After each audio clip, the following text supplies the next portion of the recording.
Hello, my name is Federico Lecumberry. I am an associate professor with the Signal Processing Department at the Engineering School, Universidad de la República. At the Signal Processing Department, we are 19 members working on several lines of research related with different kinds of signals such as audio, images, and video, machine learning or pattern recognition, computer vision, and information theory, applied to different domains and disciplines such as agro, biomedicine, and microscopy, among others. We have more than 20 years of experience in interdisciplinary research projects where we mix fundamental research and its applications. Luckily, we also have an extensive network of national and international collaborations. As a first glance of this kind of project we have developed, here I show you 5 examples of the combination of image processing and machine learning. The main idea from this slide is the power of the objective quantification and parameter extraction from images as an input to a machine learning system for classification, segmentation, prediction, or many other tasks. Related to bioimaging, we developed a system for subclinical disease prediction in milk cows based on ultrasound images. The detection of polyps in a 3-dimensional virtual colonoscopy reconstruction, or the melanoma detection in skin pigmented lesions from the microscopic images. Also, the measurement of bovine beef quality parameters both in ultrasound and post-mortem RGB images. I will cover some of these projects later.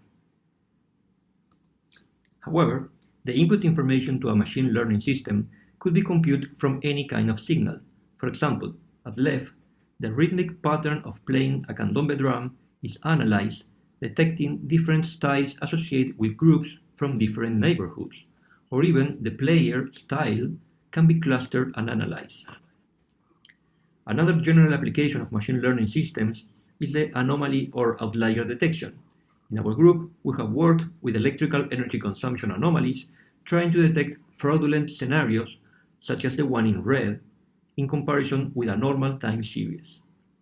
These methods could be applied to real-time analysis of communication links in mobile radio bases too. We have also developed outlier detection method for protein identification or viral evolution mutations based in genomic data. In microscopy images, we have been working with many collaborations. I had the chance to work in cryo-electron microscopy during my PhD, and I am still collaborating with them. Locally, fluorescent microscopy is one of the main techniques of application. We have developed methods for quantification in many different applications. In the picture, we can see an automatic system for cell parasite infection index computation, primary ciliary length measurement in 3D, rodent somatosensory cortex quantification, and sperm tracking in fluorescence and bright field images. Also, we have worked with genomic sequence analysis, applying machine learning methods for viral evolution analysis and fusogenic protein identification. Before going further with some examples, let me give you a brief idea of what is machine learning and what we call deep learning. Let me use this definition of learning: improve the performance in a task with the experience. For example, playing some game, working with a machine, doing an experiment, or reading. When we apply this idea to computer algorithms, the task is the application we have in mind. For example, classification, prediction, segmentation. The improvement is a mathematical compute by some cost function, measuring a domain-specific similarity or some kind of error distance. And the experience comes with the data used by the algorithm. Trying to map this machine learning idea to the human way of learning, consider this child playing with these toys. When he grabs an object, he sends some properties. Let's say, measures some features, such as color, weight, shape, flavor, and with experience, learns that some pieces fit in one hole but not in the others. He recognizes some patterns in the object that helps to complete the task, and probably have a rewarding. Following this idea, the definition of machine learning, also known as pattern recognition, is automatically discover regularities in the data using computer algorithms, and from those regularities, take some action. Machine learning is a big field of fundamentals and methods. In the last 10 years, one particular class of algorithms are getting special attention and reaching the state of the art in many applications. These are the deep learning methods, which are based in artificial neural networks. An artificial neuron is a mathematical approximation or model to the natural neuron and its way of processing the electrical signals. The spectrum of machine learning methods is organized in these groups. First, we have the supervised methods, where each data point has a label, which is a class, positive or negative, for example, or a value, for example, the temperature or the daily count of positive COVID cases. When a new data point is analyzed by the model, a label is assigned. Typical applications are diagnosis, image classification, outlier detection, or forecasting. A second group of methods are the unsupervised ones, where no labels are known for the data points. In this case, the data is organized in groups or clusters given their similarities. Typical applications are high-dimensional data visualization or recommendation systems, such as the ones used by the online music or video platforms. In the middle of these two methods are the semi-supervised ones, where some data points have labels and some points not. And the last group of machine learning methods are known as reinforcement learning. Here we have an artificial software agent, a robot or a computer, taking a series of actions in order to solve a task. If the task is successfully achieved, a positive reward is received. If not, a negative reward is received. The typical application of these methods are in the area of game playing or robot navigation, and are more related to what we could identify as artificial intelligence, since the agent defines a protocol or policy to deal with a complex task. Two successes of this area are the AlphaStar or AlphaGo artificial players that recently beat the best human players of StarCraft and Go. In a traditional machine learning block diagram, we have certain steps defining this approach. Let's assume we are working with images. First, we have the pre-processing step, where an image is adapted or prepared, for example, performing some denoising or normalization. Then, we compute a group of characteristics or features describing different aspects of the data relevant to the particular task. Many times, these features are described and defined talking with a human expert in the domain.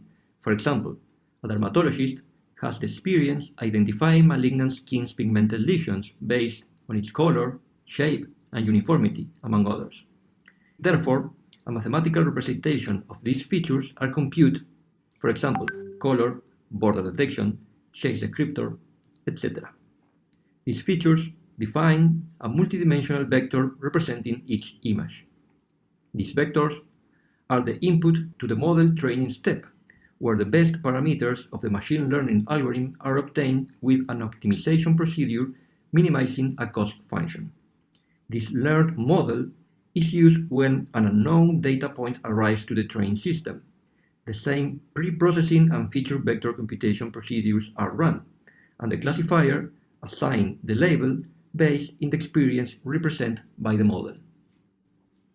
If we don't have the labels for the data, the model and the last step are unsupervised algorithms instead of supervised ones. Usually, the data is split in three sets. First, the training set that we use in the model training. Second, the validation set that we use in the model validation step. And third, the test dataset that we use to compute the performance of this model. The deep learning approach is conceptually very different.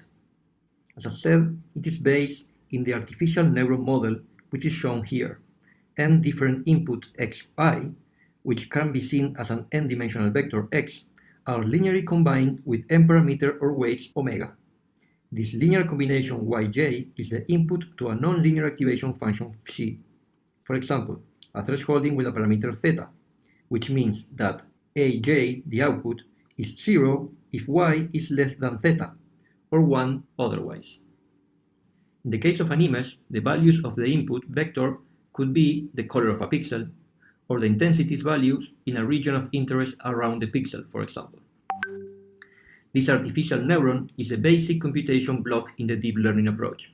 Several of these artificial neurons are grouped following different architectures. Different layers of this array of neurons are organized in an artificial neural network. The term deep in deep learning is related with a high number of hidden layers in these networks. Now, given a training dataset, an optimization procedure computes the best parameter set that minimizes a custom function. This step is similar as in the previous traditional pipeline. However, an important difference you can notice in this architecture is that there is no dedicated layer to compute features. This is why in this approach, there is no feature engineering. The internal representation of the input data is learned by the network. On the other hand, the amount of parameters to compute is much higher than in the traditional approach. This leads to another characteristic of these networks. Usually, a huge amount of data is needed for training this high number of parameters. Also, it requires a huge computational power, usually using GPUs instead of CPUs. On the other hand, there are many open and reliable libraries for working with these architectures. Also, training networks can be downloaded and adapt to a particular problem. In particular, in medical imaging, there are many available networks such as UNet, VNet, NiftyNet, and many more. Yesterday, I looked for recent bioimaging works in deep learning. Here I show you 4 examples. Top left is a semi-automatic interactive segmentation tool called Nuclick. The user clicks some part of the object, and then the trained network segments the object. This training was based in thousands on supervised segmentations. Top right and bottom left are 2 works on automatic image segmentation in a more controlled environment, for example, in magnetic resonance, skin lesions, and colonoscopy images. Finally, bottom down is a network that looks for increasing the resolution of a fluorescence image. Bottom row is the magnification of a select area. At the left, the original image. At the right is a structured illumination microscopic image. And in the middle are 2 outputs with different cost functions. The improvement in resolution is clear. These are recent works. Most of them have code you can download and test. However, they are not software in production, such as other software applications. However, Fishy is starting to add these kind of methods. Now that I hope you have a shallow idea of what is machine learning, let me show you some examples of bioimaging projects we have developed in the department. Here, a semi-automatic method for melanoma detection in dermoscopic images was tested. It reproduced the dermatology diagnosis procedure, looking at some features that can be easily computed from the lesion once it is segmented. In the image processing step, a hair removal and lesion segmentation is performed. In the feature extraction step, 57 features are computed, such as shape descriptors, edge regularities, color and texture, among others. This was computed from only 655 images, where only 111 had malignant lesions. These are much more lower number of images than other approaches based on deep learning. The results are very good and could be described as a similar performance as an expert.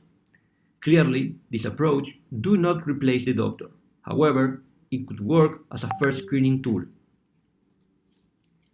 This work tests a complete system for polyp candidate detection in virtual colonoscopy. The 3D volume of the colon is reconstructed from 2D tomographic images. Then, the volumetric region of interest are defined based on texture and geometric features. This feature vector is the input to a support vector machine, a classical classifier from the machine learning toolkit. In these images, the top row shows 3 images of a real colonoscopy with 3 kinds of polyps. In the next rows, similar regions candidate for polyps are shown in the 3D reconstruct volume. The following works stress in some of the low-level image processing methods in microscopic images.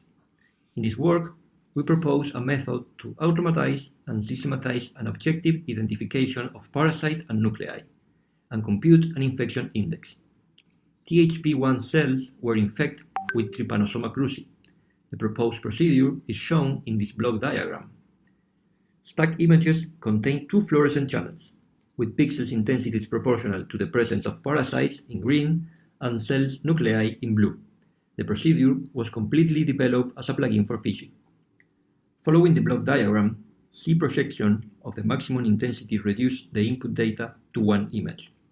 Median filtering reduced noise while maintaining edge information. Regions of interest are defined by binary mask obtained by automatic pixel intensity clustering, followed by operations to fill holes and close edges. The obtained regions of interest are filtered using shape descriptors such as area, circularity, and roundness. These segmentations are shown in figures B and C. In figure D, the segmentation of nuclei are shown in cyan, and parasites are shown in yellow. Since no information related to the cell's membrane is provided, a Voronoi diagram splits the whole image into regions based on the distance to nuclei edges. This diagram is shown as green curves in figure E. Finally, each parasite is associated to a nucleus, and the nucleus is labeled as infected. This let us compute a ratio of infection index. This process is repeated for all the stacks, and the statistics are reported to the user. Increasing the number of processed stacks improves the statistics and reduces the effect of errors in parasite association where no cell membrane information is present. At bottom, we show several images automatically processed. In this work, we use histochemistry techniques to allow the visualization of the neural somatosensory representation of rodent whiskers in the brain cortex.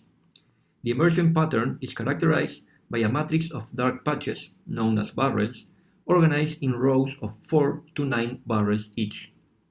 Here, we show a semi-automatic image processing method for segmentation and quantification of topological representation of whiskers in the somatosensory cortex. Images, such as the one in figure A, are taken through a binocular microscope and are contrast enhanced based in a hysteromecolization. The initial segmentation, shown in figure C, uses an automatic threshold for the detection of regions of interest. At this point, the user needs to make a manual selection of region of interest in a specified structure. This is the only step where the user interaction is needed. These regions define the initial curves for a curve evolution that adjusts to the barrel's geometry given the final segmentation. These are shown in figure E. The centroids of these regions defines the center of the grid that connect the barrels according to the user selection. This grid allows the definition of how regions are related as well as the measurement of selected parameters. Automatic quantification might include different measures such as grid orientation changes, intensity profile variation measurements, area, perimeter, shape descriptors, among others. To finish my talk, I just want to show you the web page of the Imagineer group we have at the Universidad de la República. This is focused in the acquisition, processing, and analysis of biomedical images. We also have collaborations from different institutions in Uruguay, such as the Instituto Pasteur de Montevideo or the Instituto de Investigaciones Biológicas Clemente Estable. This was what I had planned to present to you, so thank you very much, and if this is my email, if you want to contact me, and I will please to answer your question as far as I can. So, thank you very much.